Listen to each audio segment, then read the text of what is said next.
मेरे प्यारे बच्चों, अगर आप भी हो क्लास 10th में और इस बार देने वाले हो 20 फरवरी को अपना सामाजिक विज्ञान का पेपर, तो भाई देखो सामाजिक विज्ञान का जो पेपर है पूरा का पूरा पेपर मेरे प्यारे बच्चों वायरल हो गया है। जैसे कि मैंने आप लोगों को बताया था कि 18 फरवरी को हिंदी का जो पेपर होगा बिल्कुल सेम यही वाला पेपर आएगा। तो मेरे प्यारे बच्चों हिंदी का वही पेपर आया था जो मैंने आप लोगों को बताया था।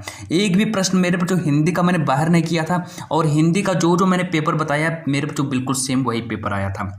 और आज मैं आप लोगों को वो पेपर बताने वाला हूँ। मैंने यहाँ पर आप लोगों को 100% गारंटी और यहाँ पर मैं आप लोगों से चैलेंज भी लेता हूँ कि 100% आप लोगों से मैं वादा भी आप लोगों से कर सकता हूँ और गारंटी पूर्वक मेरे को यही वाला पेपर आप लोगों का 20 फरवरी को पूछा जाएगा, है ना। जैसा मैं आप लोगों को बताऊंगा इस पेपर के जैसे भी प्रश्न होंगे सारे के सारे प्रश्न यही वाले आप लोगों के फंसने वाले हैं। बस आप लोगों को अपना कोड वगैरह याद कर लेना, पेपर देने जाना, कोड अपना देख लेना कि ये 822 OAR का पेपर है। और ये अगर 822 OAR का पेपर है तो समझ लें पेपर आप लोगों का लीक हो गया है। लीक तो मेरे जो 100% मैंने कर ही दिया है। बस आप लोगों को अपना पूरा पेपर समझ लेना है और चले जाना पेपर देने। और मैंने आप पेपर पूरा कन्फर्म कर दिया है, बस जाओगे और बिल्कुल इस पेपर के जैसे जैसे प्रश्न हैं सारे के सारे प्रश्न वैसे ही OMR शीट में लिख देना। और मैं आप लोगों को पूरा का पूरा पेपर सॉल्यूशन भी बताऊंगा क्योंकि ये आप लोगों का 20 फरवरी का वायरल पेपर है।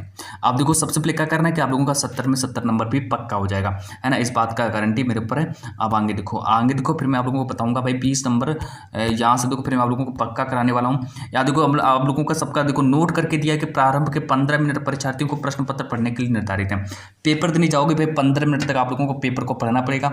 निर्देश नंबर 1 कहता है, निर्देश देखो सारे निर्देश देख लो कि सभी प्रश्न करना अनिवार्य है। देखो आप लोगों का जो सामाजिक विज्ञान का जो पेपर होगा भाई इसके सारे के सारे प्रश्नों के उत्तर लिखने पड़ेंगे, है ना। भले ही आप लोगों को उसका उत्तर नहीं याद है लेकिन फिर भी आप लोगों को सभी प्रश्न करना अनिवार्य है ना। कुछ ना कुछ आप लोग भाई लिखना पड़ेगा, कुछ ना कुछ तो लिखो भाई उसमें, है ना। अब देखो आगे कहता है प्रश्न निर्देश नंबर 2 कहता है कि यह प्रश्न पत्र 2 खंडों खंड आ तथा खंड बा में विभाजित होने वाला है। निर्देश नंबर 3 कहता है कि खंड आ में एक अंक के 20 बहुविकल्पी प्रश्न हैं, एक अंक के 20 बहुविकल्पी प्रश्न हैं जिनका उत्तर हमको OMR शीट पर देना है। इतना करने के बाद फिर आगे देखो इरेजर और व्हाइटनर भाई आप लोगों को नहीं ले जाना है, इरेजर व्हाइटनर का प्रयोग नहीं करना है। अब यहाँ पर देखो निर्देश नंबर नेक्स्ट कहता है कि प्रत्येक प्रश्न के लिए निर्धारित अंक उसके सम्मुख अंकित हैं। अब देखो आगे यहाँ पर भाई आप लोगों का पेपर अब मैं पूरा सॉल्यूशन के साथ बताने वाला हूँ। बिल्कुल मेरे पर जो गारंटी है, मेरी गारंटी लेता हूँ, 100% गारंटी लेता हूँ। पेपर देने जाओगे 100% मेरे जो यही वाले प्रश्न जो कि यहाँ पर आप लोगों को देखने को मिल रहे हैं बिल्कुल सेम 20 फरवरी को जब आप लोग अपनी एग्जाम सेंटर की सीट पर बैठोगे सारे सारे प्रश्न आप लोगों को यही वाले नजर आएंगे जो मैं आप लोगों को यहाँ पर देने वाला हूँ प्रश्न, है ना भाई। कंफर्म वाला पेपर है। जैसे मैंने आप लोगों को हिंदी वाला पूरा पेपर लीक कर दिया ना, आप लोगों का मैं सामाजिक विज्ञान का भी पेपर लीक करने वाला हूँ। इस बात को याद रख लो।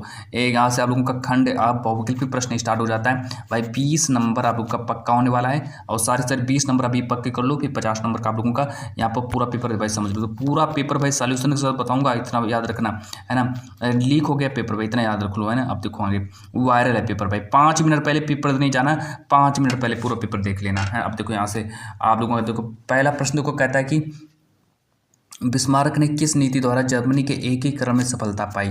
तो जो बिस्मार्क जो था उसने किस नीति का प्रयोग किया था जिसके कारण उसको सफलता मिल गई। लगा देना मेरे पर जो बी वाला गोला भर देना, OMR शीट में बी वाला ऑप्शन सही कर देना, 1 नंबर आप लोगों को मिल जाएगा। प्रश्न नंबर 2 कहता है कि ऑटो वन बिस्मार्क का संबंध किस देश से था। प्रश्न नंबर 2 कहता है कि जो ऑटो वन बिस्मार्क जो था इसका संबंध किस देश से था। तो इसका देखो राइट आंसर जो हो जाएगा, इसका राइट आंसर हो जाएगा जर्मनी। जर्मनी मेरा राइट आंसर हो जाएगा। प्यारे बच्चों आप लोगों को बी ऑप्शन सही करना है। आगे देखो अगला देखो मेरा प्रश्न 3 देखो कहता है कि महात्मा गांधी अफ्रीका से वापस कब लौटे थे। जो महात्मा गांधी जो थे ये अफ्रीका से भाई कब वापस लौटे। तो महात्मा गांधी जो थे अफ्रीका से सन 1915 ईस्वी में वो अफ्रीका से वापस लौटे थे, है ना। तो आप लोगों को सन 1915 को याद रखना है। तो महात्मा गांधी जो थे ये सन 1915 में अफ्रीका से वापस लौटे थे। अब आगे देखो अगला देखो प्रश्न देखो क्या कहता है। प्रश्न नंबर मेरा 4 कहता है कि प्रथम विश्व युद्ध कब प्रारंभ हुआ था। प्यारे बच्चों 1 नंबर का आ जाएगा कि जो प्रथम विश्व युद्ध जो हुआ था वो कब प्रारंभ हुआ था। देखो आप लोगों का पेपर जो है ये जो आप लोगों का जो पेपर है या जो प्रश्न नंबर 4 का जो राइट आंसर हो जाएगा भाई आप लोगों का ये ऑप्शन सही करेंगे। 1914 में प्रथम विश्व युद्ध का प्रारंभ हुआ था। आगे देखो अगला देखो प्रश्न नंबर 5 देखो क्या कहता है।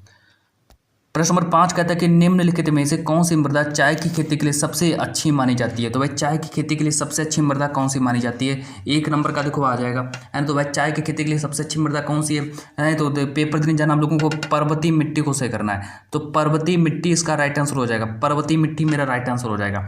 प्रश्न नंबर 6 देखो हमसे कहता है कि काली मृदा जो होता है, काली मृदा का निर्माण भाई कहाँ से होता है, काली मृदा का जो निर्माण जो होता है कहाँ से होता है, तो एक नंबर का देखो आएगा, ए ऑप्शन दिए वायु से होता है, बी ऑप्शन दिए नदियों से होता है, सी ऑप्शन दिए ज्वालामुखी विस्फोट से होता है, डी ऑप्शन दिए ग्लेशियरों से होता है।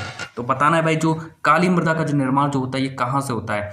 मेरे प्यारे बच्चों इसका सी ऑप्शन सही करेंगे, ज्वालामुखी विस्फोट, ज्वालामुखी विस्फोट को सही करेंगे, ज्वालामुखी विस्फोट मेरा राइट आंसर हो जाएगा कि काली मृदा का जो निर्माण जो होता है वो ज्वालामुखी विस्फोट से होता है।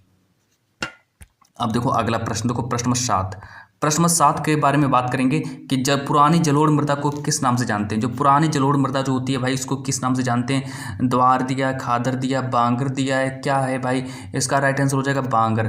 तो यहाँ पर जो पुरानी जलोढ़ मृदा जो होती है, पुरानी जलोढ़ मृदा को हम बांगर नाम से जानते हैं, है ना। तो आप लोगों को बांगर को सही करना है। आगे देखो प्रश्न नंबर 8 कहता है कि भारत में प्रोजेक्ट टाइगर, जो भारत में जो प्रोजेक्ट टाइगर जो था इसकी शुरुआत कब की गई। तो भाई एक नंबर का आ जाएगा कि भारत में प्रोजेक्ट टाइगर की शुरुआत कब की गई। तो भाई एक नंबर का पेपर में प्रश्न आने वाला है, तो इसका राइट आंसर हो जाएगा सन 1973, वर्ष 1973 में भारत में प्रोजेक्ट टाइगर की शुरुआत हुई थी। इतना आप लोगों को याद रखना है, पेपर देने जाना 1973 को ही सही करना है ना। आप देखो आगे देखो प्रश्न नंबर 9 कहता है, प्रश्न नंबर 9 कहता है कि भारत में आजीविका का प्रमुख स्रोत क्या है। भाई भारत में आजीविका का प्रमुख स्रोत क्या है, एक नंबर का पेपर में प्रश्न आ जाएगा। इसका राइट आंसर हो जाएगा कृषि, कृषि मेरा राइट आंसर हो जाएगा भाई, कृषि को सही करेंगे। अब आगे देखो अगला प्रश्न नंबर 10 को देखेंगे। प्रश्न नंबर 10 कहता है कि निम्न में से कौन सी रेशेदार फसल है। एक नंबर का पेपर में आने वाला प्रश्न है कि भाई रेशेदार फसल कौन सी हो जाएगी, एक नंबर का आएगा। कपास दिया है, जूट दिया है, प्राकृतिक रेशम दिया है, ये सभी। देखो अगर हम बात करें कि भाई रेशेदार फसल कौन सी हो जाएगी, देखो ये सभी मेरा राइट आंसर हो जाएगा। कपास मेरी रेशेदार फसल होती है ना, तो भाई कपास जो होती है मेरी रेशेदार फसल होती है। अब आगे देखो आगे दिया जूट, ये भी मेरी रेशेदार फसल है, प्राकृतिक रेशम ये भी मेरी रेशेदार फसल है, तो इसीलिए हम ये सभी को सही करेंगे। आगे देखो प्रश्न 11, प्रश्न 11 कहता है भाई, प्रश्न 11 देखो क्या कहता है कि निम्नलिखित में से कौन सी फसल मोटे अनाज के अंतर्गत सम्मिलित की जाती है। हमें भाई उस फसल का नाम बताना है जो कि मोटे अनाज के अंतर्गत सम्मिलित की जाती है। तो भाई उस फसल का नाम बता दो जो फसल मोटे अनाज के अंतर्गत सम्मिलित की जाती है। एक नंबर का भाई पेपर में आने वाला प्रश्न है। ए ऑप्शन दिया चना, बी ऑप्शन दिया मूंगफली, सी ऑप्शन दिया ज्वार, डी ऑप्शन दिया चाय।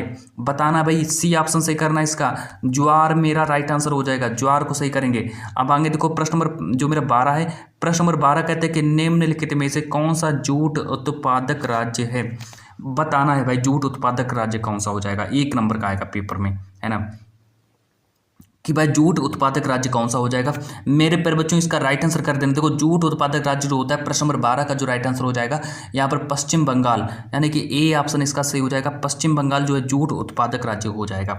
अब आगे देखो अगला देखो प्रश्न नंबर 13, प्रश्न नंबर 13 कहता है कि निम्नलिखित में से किस प्रदेश में सर्वाधिक गेहूं पैदा होता है। तो भाई बताने कि किस प्रदेश में सर्वाधिक गेहूं पैदा होता है, तो इसके बारे में हमको बताना है कि किस प्रदेश में सर्वाधिक गेहूं पैदा होता है। ए ऑप्शन दिया पंजाब, बी ऑप्शन दिया बिहार, सी ऑप्शन दिया राजस्थान, डी ऑप्शन दिया उत्तर प्रदेश। तो भाई ये मेरा देखो 4 ऑप्शन दिए गए हैं कि डी ऑप्शन दिया मेरा उत्तर प्रदेश। को बताएं किस प्रदेश में सर्वाधिक गेहूं पैदा होता है, तो लगा देना मेरे पर बच्चों डी ऑप्शन सही कर देना, उत्तर प्रदेश मेरा राइट आंसर हो जाएगा। अब आगे देखो प्रश्न नंबर 14 देखो कहता है कि झरिया प्रसिद्ध है।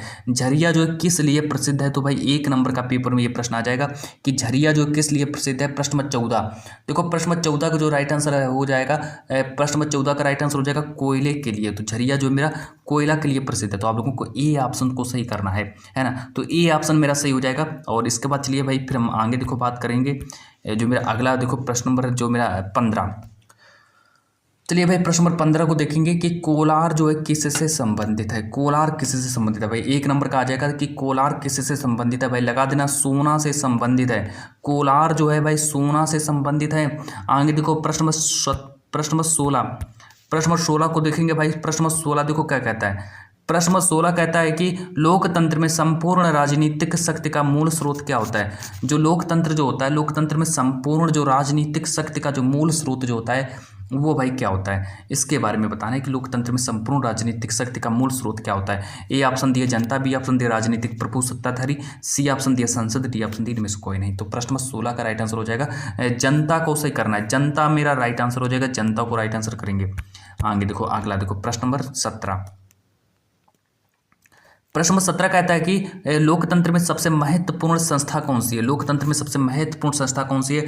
तो भाई 1 नंबर का पेपर में ये प्रश्न आ जाएगा। तो बताना है भाई प्रश्न नंबर 17 का राइट आंसर क्या हो जाएगा। राजनीतिक दल मेरा राइट आंसर हो जाएगा। भाई पेपर नहीं जाओगे, बी वाला ऑप्शन ही सही करना है, राजनीतिक दल इसका राइट आंसर हो जाएगा। प्रश्न नंबर 18 कहता है कि मुद्रा का जो निर्गमन है, मुद्रा का निर्गमन किसके द्वारा किया जाता है। प्यारे बच्चों पेपर में 1 नंबर का प्रश्न आ जाएगा कि मुद्रा का जो निर्गमन है ये किसके द्वारा किया जाता है। तो प्रश्न नंबर 18 का देखो राइट आंसर क्या हो जाएगा। तो भाई प्रश्न नंबर 18 का राइट आंसर हो जाएगा आरबीआई। तो मुद्रा का जो निर्गमन है वो आरबीआई द्वारा किया जाता है। तो आप लोगों को आरबीआई को ही याद रखना है। और प्रश्न नंबर 19 को देखेंगे कि विश्व व्यापार संगठन, जो मेरा विश्व व्यापार संगठन जो है, विश्व व्यापार संगठन की स्थापना निम्नलिखित में से किस वर्ष की गई। तो विश्व व्यापार संगठन की स्थापना किस वर्ष की गई थी। तो प्यारे बच्चों 1 नंबर का आएगा। तो लगा देना मेरे पर जो 1995 को सही करना है। 1995 मेरा राइट आंसर हो जाएगा कि विश्व व्यापार संगठन की स्थापना 1995 में की गई थी। अगला देखो प्रश्न नंबर 20। प्रश्न नंबर 20 देखो कहता है कि राष्ट्रीय उपभोक्ता दिवस कब मनाते हैं, है ना। भाई राष्ट्रीय उपभोक्ता दिवस को कब मनाते हैं, लगा देना मेरे बच्चों 24 दिसंबर को सही कर देना। 24 दिसंबर सही कर देना। 1 नंबर एग्जामिनर आप लोगों को खुश होकर के देगा, इतनी मेरी गारंटी है। अब आगे देखो, आगे देखो फिर मैं बात करता हूँ खंडवा। यहाँ से स्टार्ट हो जाता है आप लोगों का, खंडवा स्टार्ट होता है, इसको भी देख लो भाई, है ना। खंडवा जो आप लोगों का 50 नंबर का आएगा। और ये आप लोगों का 20 फरवरी का एक वायरल पेपर है, बिल्कुल सेम मेरे पर जो कंफर्म हो गया पेपर आप लोगों का। सबसे पहले देखो यहाँ से स्टार्ट हो जाता है आप लोगों का खंडवा वर्णनात्मक प्रश्न। लघु उत्तरीय प्रश्न आप लोगों के बन जाएंगे यहाँ से। प्रत्येक प्रश्न का उत्तर आप लोगों को कम से कम 80 शब्दों में देना पड़ेगा। यहाँ पर लिखा है प्रश्न नंबर 1 कहता है कि भारतीय अर्थव्यवस्था पर महामंदी के किन्हीं 3 प्रभावों का उल्लेख कीजिए, है ना। 4 नंबर का आ जाएगा। तो 4 नंबर का प्रश्न आएगा और 4 प्रश्न आप लोगों के एग्जाम में पूछे जाएंगे, इस बात को याद रख लो। आप देखो आगे, आगे देखो फिर एक अथवा करके दिया गया है। अथवा वाला देख लो कि भारतीय व्यापारियों पर औपनिवेशिक सीमाएं लगने के कारणों को स्पष्ट कीजिए। तो भारतीय व्यापारियों पर औपनिवेशिक सीमाएं लगने के कारण को स्पष्ट करना है। तो भाई 2 में से आप लोगों को एक प्रश्न का उत्तर लिखना पड़ेगा, इतना याद रख लो। आगे देखो प्रश्न नंबर 2 कहते हैं कि भारत में भूमि सुधार के 4 उद्देश्यों को बताइए। भाई भारत में जो भूमि सुधार के 4 उद्देश्य बताने हैं, तो भाई 4 नंबर का पेपर में ये प्रश्न आ जाएगा। फिर एक अथवा करके दिया गया कि भारत में भूमि सुधार के अंतर्गत लागू किए गए 2 कार्यक्रमों का वर्णन करो। तो भारत में जो भूमि सुधार के अंतर्गत जो 2 कार्यक्रम जो लागू किए गए थे, हमको वो 2 कार्यक्रम भी बताने पड़ेंगे, है ना। 2 कार्यक्रम बताओ और अपने 4 में 4 नंबर पक्के कर लो। अब आगे देखो अगला प्रश्न नंबर 3 देखो क्या कहता है। प्रश्न नंबर 3 प्यारे बच्चों कहता है कि लोकतंत्र में सत्ता की साझेदारी क्यों जरूरी है। जो लोकतंत्र में जो सत्ता की साझेदारी जो है वो भाई क्यों जरूरी है, कोई एक तर्क दीजिए, कोई एक तर्क दे देना और 4 नंबर आप लोगों को मिल जाएंगे। अथवा करके दिया गया कि केंद्र और राज्य सरकारों के मध्य सत्ता के बंटवारे को संक्षेप में स्पष्ट कीजिए। मतलब कि केंद्र और राज्यों के जो राज्य सरकारों के मध्य जो सत्ता का जो बंटवारा जो होता है उसको हमें स्पष्ट करना है। 4 नंबर का ये भी आ जाएगा। अब देखो अथवा करके दिया गया है कि राष्ट्रीय विकास के प्रमुख विशेषताओं को बताइए। प्राथमिक क्षेत्र किसे कहते हैं, इसकी प्रमुख गतिविधियों को भी बताना है। तो भाई ये भी देखो अथवा करके दिया गया है। ये देखो इन दोनों प्रश्नों को तैयार कर लो।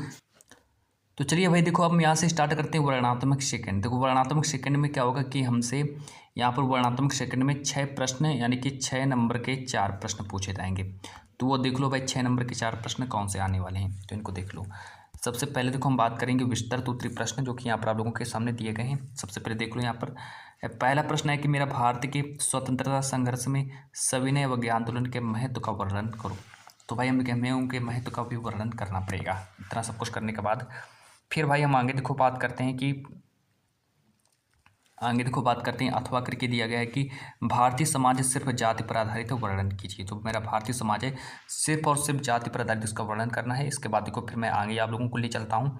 इसके बाद देखो फिर मैं यहाँ से बात करता हूँ कि प्रश्न नंबर 2 कहता है कि प्राकृतिक संसाधन से आप क्या समझते हैं, भारत के किसी एक प्राकृतिक संसाधन का वितरण तथा महत्व बताइए। तो 6 नंबर का आ जाएगा।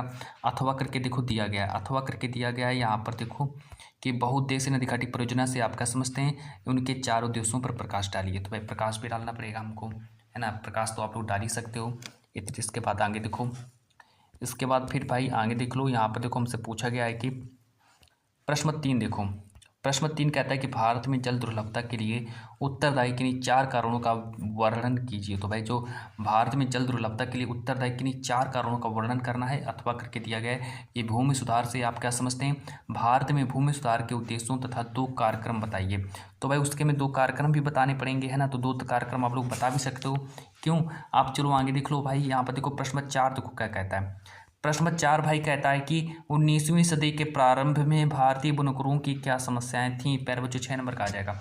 अथवा करके दिया गया है कि यूरोप में मुद्रण के आगमन के प्रमुख विशेषताओं का संक्षेप रूप से स्पष्ट कीजिए। तो इस तरीके से मिलाकर आप लोगों का पेपर बन जाता है। फिर यहाँ पर देखो मेरा मानचित्र संबंधी प्रश्न दिए गए हैं। मानचित्र के बाद यहाँ पर देखो कहता है मानचित्र आप लोगों का 10 नंबर का मानचित्र कार्य भी पूछा जाएगा। यहाँ पर देखो लिखा मानचित्र संबंधी प्रश्न निर्देश करके दिया गया कि प्रश्न संख्या 9वीं तथा 9वीं जो मानचित्र से संबंधित है। 9वें करके दिया गया है कि निम्नलिखित स्थानों को भारत के दिए गए रेखा मानचित्र में चिन्ह द्वारा नाम से दर्शाइए। सही नाम तथा सही अंक करने के लिए 1/2 + 1/2 अंक निर्धारित है। सबसे पहले तो यहाँ पर बात करते हैं भाई। यहाँ पर दिया प्रश्न नंबर 1 कहता है कि जलियांवाला बाग हत्याकांड किस स्थान पर हुआ था। प्रश्न नंबर 2 कहता है कि उत्तर प्रदेश की राजधानी का नाम बताइए। प्रश्न नंबर 3 कहता है कि नील की खेती करने वाले किसानों ने किस स्थान से आंदोलन प्रारंभ किया था। इतना करने के बाद प्रारंभ किया है ना। ये तो हमारे 2 प्रश्न और दिए गए कि प्रसिद्ध स्वर्ण मंदिर कहाँ है और सर्वप्रथम पूर्ण स्वराज की मांग का प्रस्ताव कब पारित किया गया। अच्छा, इतना करने के बाद फिर आगे देखो ये 5 प्रश्न और दिए गए हैं। इनका आप लोग स्क्रीनशॉट कर लीजिए और चले जाइए पेपर देने, है ना। और पूरा पेपर छाप दीजिए। तो भाई चलिए पूरा पेपर मैंने आप लोगों को बता दिया है, कन्फर्म कर दिया है। और आज की इस क्लास को मैं यहीं पर समाप्त करता हूँ।